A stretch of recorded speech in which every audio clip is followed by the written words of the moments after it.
Before we get into this video, I want to make something clear. This is just a theory. I am not a doctor, obviously, and I'm definitely not claiming that the writers of Life with Derek sat down in 2005 and explicitly wrote a character with autistic traits. But as someone who sees a lot of the same traits in my own life, I started noticing patterns in Casey's behavior that just felt familiar. This video isn't about a diagnosis. It's about looking back at a character that we grew up with and asking, did we misread her because we didn't have a language for neurodivergence back then? So please keep that in mind as we go down this rabbit hole. Welcome back to Rabbit Hole Radio. I've recently been watching Life with Derek, and after watching some episodes, the way Casey acts sometimes, it just reminds me of someone with neurodivergent traits, and I thought it'd be a cool video to discuss that openly and see what other people's opinions are on that, or if it's just me thinking too much into it. But either way, let's get into it. We've all had those moments where we look back at the media that raised us, the shows that were just there in the background of our childhood, and suddenly the lens shifts. You start to see things you weren't meant to see. For me lately, it's been Life with Derek. You remember it, right? The ultimate 2000s battleground? But I'm not here to talk about the teen angst or the Daisy warships.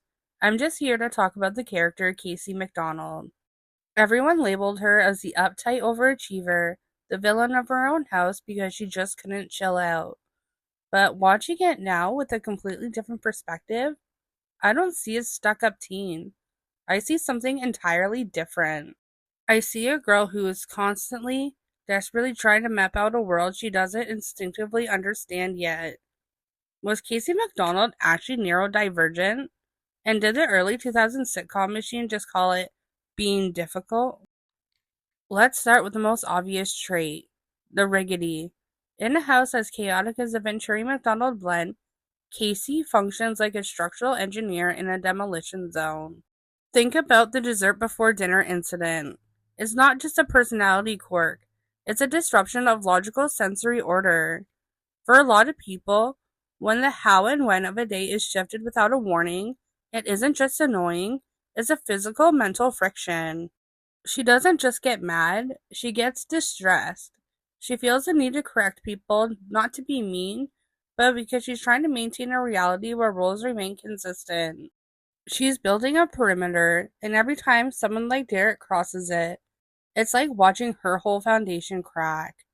And it makes you wonder, is her perfectionism actually just a survival mechanism? A way to keep the noise down in a world that's constantly too loud, too impulsive, and frankly, too messy? Then there's the way she navigates social cues. She's hypervigilant, right? She excels in school, she's organized, she's capable, but put her in a social situation that isn't scripted, and she flounders. She often comes across as stuck up because she's following a script that nobody else is reading. When she tries to fit in, it feels forced. Like she's trying to mimic everyone else around her, even though she wasn't born to speak like that. She misses the vibe, she misses the unspoken humor. And when you think about her clashes with Derek, it's the classic trope, the uptight girl versus the chill boy. But through a neurodivergent lens, it looks more like a sensory clash. Derek thrives on unpredictability, and Casey needs to know the outcome of the conversation 3 steps in advance. Watching them fight isn't just about siblings being siblings. It's about two different operating systems failing to communicate, and Casey being blamed because she's the one who can't just go with the flow. But here's the thing we have to acknowledge first. Context is everything. When Life with Derek was first aired in 2005, the word autism wasn't used in everyday conversation the way it is now. If you were a writer trying to describe someone with these traits back then, the term on the table was Asperger's syndrome, and that was a completely different conversation. Back then, Asperger's was viewed almost exclusively through a very narrow, stereotypical lens. It was a label usually reserved for young boys who were tech-obsessed or lacked any kind of social filter. Nobody was looking for the Asperger's-coded teenage girl who was obsessed with her grades, her social hierarchy, and the order of her household.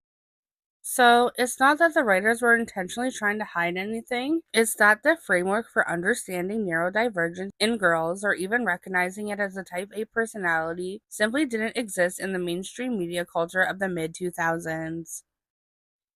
Maybe the writers of Life with Derek didn't sit down and write an autistic character. In 2006, that wasn't really a conversation. But the beauty of stories is that they outgrow their characters. When we look back, we can offer the empathy that the shows never did. We can see the struggle, the fear, and the intense desire just to be understood in a world that demands we be normal. So, I want to hear what you think though.